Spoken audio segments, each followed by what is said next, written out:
This is মৌতুলি। আমি আবার নিয়ে চলে এসেছি কতগুলো মিশো হল, এগুলো সম্পূর্ণ বইয়ের আনবক্সিং। এই সবকটা বই মিশো থেকে নেওয়া হয়েছে। তো শুরু করি। সবই সিম্পল প্যাকেজিং, কোনো রকমের জাস্ট একটা প্লাস্টিক র্যাপার লাগানো, আর কিছুই প্রায় নেই এতে। আচ্ছা, এটা আমি আগের বারে পদ্মা নদীর মাঝে আমি অর্ডার করেছিলাম, সেটা ভালো আসেনি। আমাকে আবার সেটা রিটার্ন করে আবার অর্ডার করতে হয়েছে। সেটা ফ্লিপকার্টে ছিল, ফ্লিপকার্টে রিটার্ন করতে হয়েছে।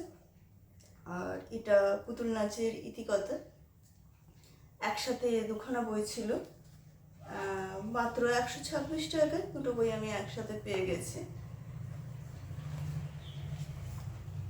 পেজ কোয়ালিটি বেশ ভালো, একটু ড্যামেজ রয়েছে এখানে, এরকম সাইডে হালকা মুড়ে গেছে, বাট বাকি সব ঠিক আছে।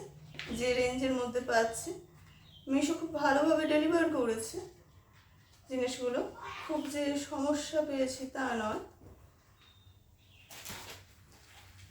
সেটা পদ্মা নদীর মাঝে, এর পেজ কোয়ালিটিও বেশ ভালো। আচ্ছা, এটা বেশ বৃক্ষ, আবারও সেই মিশো থেকেই নেওয়া। বঙ্কিমচন্দ্র চট্টোপাধ্যায়ের কালোজয়ী উপন্যাস।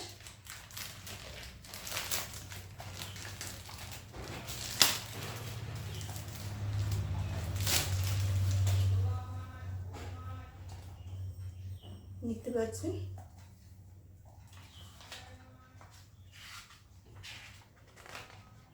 এর পেপার কোয়ালিটি আগের থেকে একটু পোর, একটু খারাপ অবস্থায় রয়েছে এর paper quality.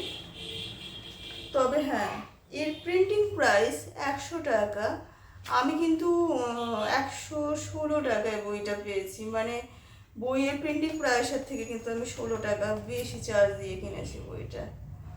That's a bad thing. আচ্ছা, এটা আবার হ্যামলেট।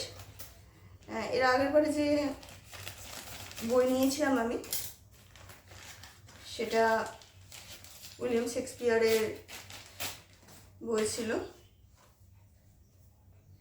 সো সে বইটা বেশ ভালো এসেছিল, বাট এটা একটু এখানে পেপারগুলো দেখবেন মুচকে রয়েছে, হালকা ড্যামেজ রয়েছে। আমি অন্য বই অর্ডার করেছিলাম,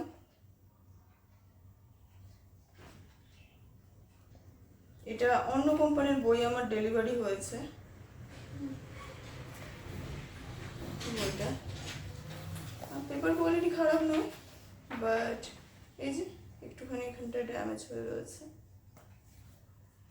আর আরেকটা জিনিস, এটা ঘরে বাইরে আমি অনেকদিন আগে নিয়েছিলাম বলে এটা আমি অলরেডি আনবক্সিং করে ফেলেছি, কারণ আমাকে চেক করে দেখার প্রয়োজন ছিল যে কোয়ালিটি ভালো আছে নাকি খারাপ আছে, কোনো রকমভাবে ড্যামেজ এসেছে কিনা, আমার রিটার্ন করতে হবে কিনা। তো সেই জন্য এটা আমি অলরেডি খুলে ফেলেছি। এই পেপার কোয়ালিটিও মোটামুটি, লেখা ঠিকঠাক। এটা বিলো 100 আমি পেয়েছিলাম, এটাও মিশো থেকে নিয়েছি। তো মিশোর হল এটা কমপ্লিটলি ছিল।